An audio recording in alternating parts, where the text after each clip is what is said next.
The last skill we need to go over in this module is channel selection. And all channel means is the platform or the medium that you're using to communicate your message. Let's start by reviewing some of the more common channels that we see in the business world.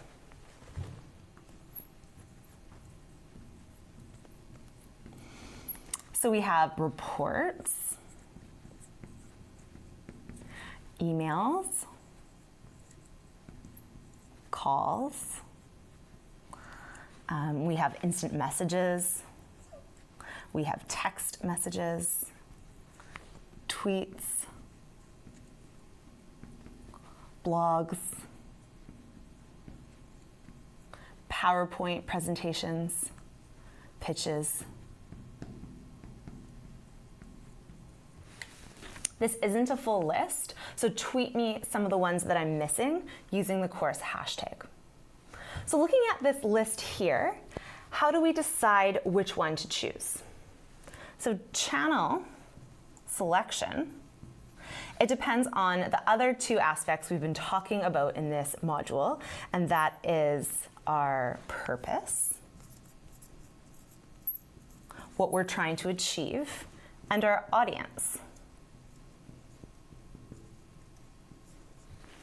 Going back to the example that we've been using throughout this unit, we're working at Lululemon in the corporate communications department.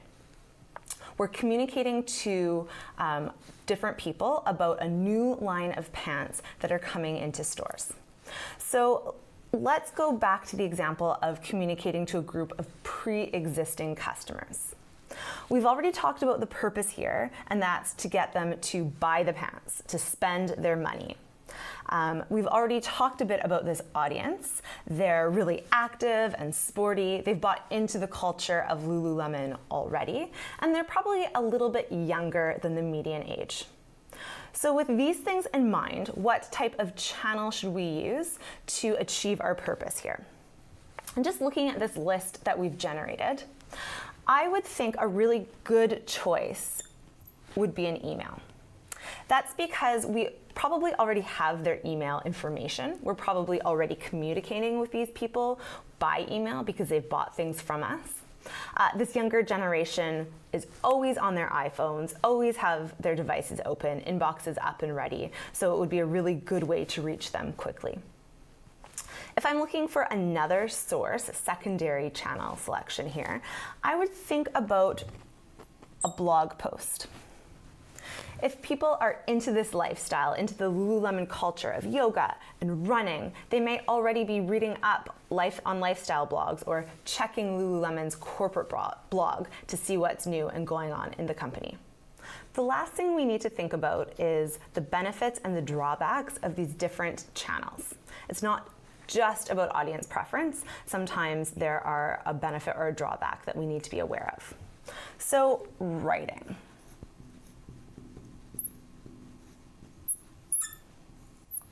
Writing lets us get across information that's a lot more detailed and complex. This is because people have the luxury of being able to stop and read through a paragraph and reread it if they don't understand, or flip back and forth in a document. So if you have a really difficult message, sometimes writing is the best call.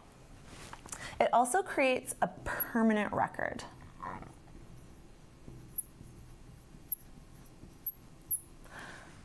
Sometimes it's really important to have this permanent record, and other times it's really important not to have a permanent record. So it's just something to think about here.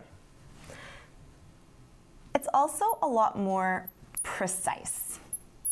With a piece of writing, we have the ability to go back and to edit it and to make it exactly how we want it, where you don't have that when you're speaking. Once a word is said, it's said. So let's look at presenting now.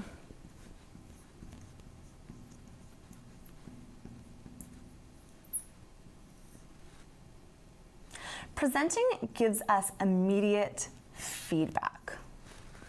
We know right away by looking at our audience's nonverbal cues whether they're buying into our message or whether they're completely bored and put off by it. So if that's something you need, then speaking to a group is probably your better call. It also gives us the information at the same time. Think about a big company announcement.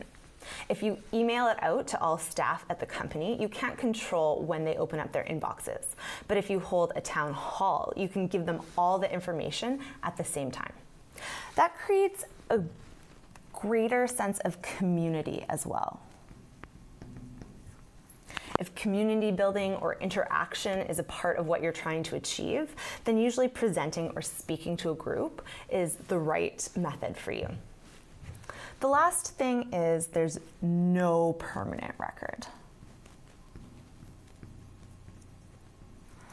So if it's necessary not to have a paper trail or a trace of having made this communication, then speaking is probably the way to go.